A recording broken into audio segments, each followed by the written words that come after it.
Well, Bennett Kessler filed this report. Short of getting the Los Angeles Department of Water and Power to admit that groundwater pumping lowers the water table and kills plants, the currently proposed resolution to the Black Rock 94 dispute does reduce groundwater pumping and embarks on a prescribed burn project to restore 665 acres of meadow. Now, at least one citizens group and some individuals say the resolution lacks specific details and goals to impose on DWP. At the Tuesday Inyo County Board meeting, Water Director Bob Harrington held a workshop for the supervisors on the proposed resolution to the long-time dispute.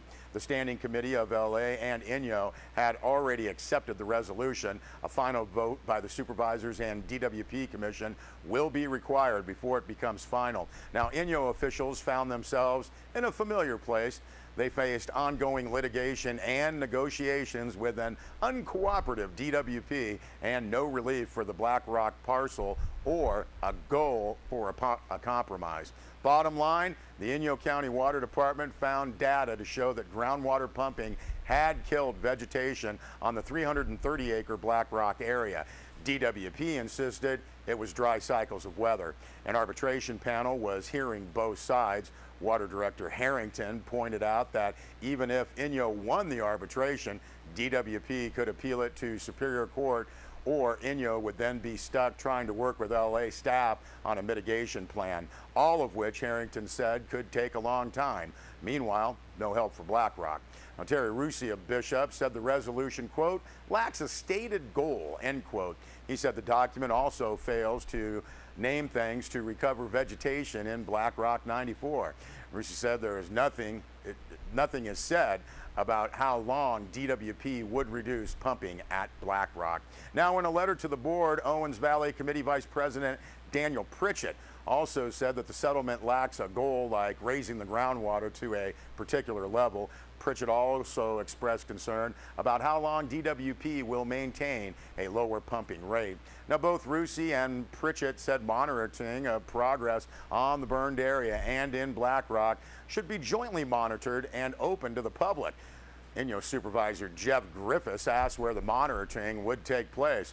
Water Director Harrington said there will be a, quote, general effort to improve monitoring throughout the valley, end quote. Harrington also said that to questions about goals, he would point to the goals of the long-term water agreement. A number of citizens have said those goals are too general and unenforceable. Harrington maintained that there are, quote, some very good elements for Inyo County, end quote, in the proposed settlement, like range burning and reduced pumping. The supervisors generally approved the fact that something will be done for Black Rock. Now it's up to DWP to produce an environmental document for both boards to examine. Well, in Mammoth Lakes this Saturday, the Town Cleanup Day is scheduled. There will be free orange trash bags, a maximum of 5 per person. Those are now available from the town offices located above Giovanni's in the Minaret Village Mall, or you can go to the Mammoth Disposal Transfer Station in the Industrial Park. Saturday, beginning at 8 a.m., the community will be able to drop off their trash, recycling, and green waste at the Town Cleanup Day stations. Those are located at Mammoth High School parking lot, the Community Center on Forest Trail, Sierra Valley Sites on Manzanita, the Canyon Lodge parking lot, and the Mammoth Disposal Transfer Station at 59 Commerce Drive. Now, the town encourages property owners, renters, community groups, local nonprofit organizations, and homeowner associations to engage their constituents and pitch in to help clean up their neighborhood.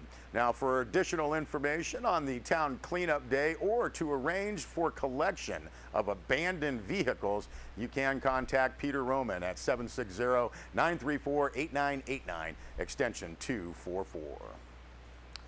Well, for the third straight year, the Mammoth Lakes Noon Rotary Club organized a group of nearly 50 volunteers who traveled to Tecate, Mexico. This was back on Saturday, May 3rd, to build a house in a day. The Rotary Club worked with Corazon Incorporated, a nonprofit organization from Orange County that coordinates the construction of houses in Tecate and Tijuana. They team up with service organizations like Rotary, churches, and schools who raise the $7,800 in funds to purchase the materials and recruit 30 to 50 volunteers. Now, the construction crew included members of the Mammoth Lakes Noon as well as Bishop Noon Rotary Clubs, their friends and families, and about a dozen students from Mammoth and Bishop High Schools who are members of their Rotary-sponsored Interact clubs. Now, Corazon provides lead builders who supervise the construction of the 16 by 20 standard construction house. The houses have no electricity or water, but are a secure residence for the occupants. If you would like some more information about Corazon, please go to their website, corazon.org. Well, a cool event this Saturday at the Laws Railroad Museum. It's the Locomotive Geocache event. Again, that's set for Laws this Saturday, 11 a.m. until 4 p.m. Free admission and family fun. Now, you can learn the art of geocaching or network with your fellow geocachers. You can bring a picnic, but they will have a food booth available on site. For more information, you can go to geocaching.com or call 760-873-4676 for more information. And we've got our final piece from the recent home show at the Tri-County Fairgrounds.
Well, we thank Catherine Hurdle for all that work, getting us some nice video from the home show at the Tri-County Fairgrounds.